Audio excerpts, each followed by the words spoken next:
ಅವರು ಬಸವಣ್ಣನವರ ಅನುಯಾಯಿಗಳಾದ ನಾವು ವಚನ ಸಾಹಿತ್ಯ ಹಾಗೂ ಭಾರತದ ಸಂವಿಧಾನಕ್ಕೆ ಕಟಿಬದ್ಧರಾಗಿ ನಮ್ಮ ಬದುಕನ್ನು ಸಾಗಿಸುತ್ತೇವೆ.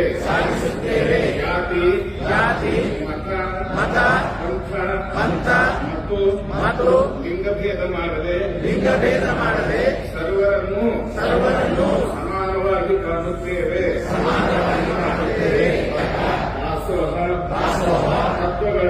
ತತ್ವಗಳನ್ನು ಸಮಾಜದಲ್ಲಿ ಅನುಷ್ಠಾನಗೊಳಿಸುವ ಮೂಲಕ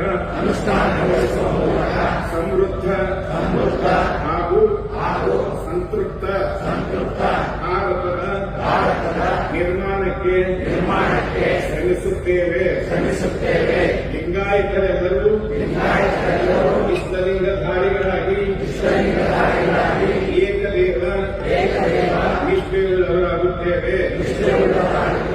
ಸ್ವಧರ್ಮ ನಿಷ್ಠೆ ಪರಧರ್ಮ ಸಹಿಷ್ಣುತೆಯನ್ನು ಭಾರತೀಯರಾದ ನಾವೆಲ್ಲರೂ ಶಾಂತಿ ಸಹನೆ ತ್ಯಾಗ ಪ್ರೇಮ ಹಾಗೂ ಭ್ರಾತೃತ್ವ ಭಾವದಿಂದ ಬದುಕುತ್ತ ದೇಶಭಕ್ತಿ ದೇಶಪ್ರೇಮ ಹೊಂದಿ ಭಾರತದ ಸಮಗ್ರತೆ ಹಾಗೂ ಐಕ್ಯತೆಗೆ ಸದಾ ಈ ಮೂಲಕ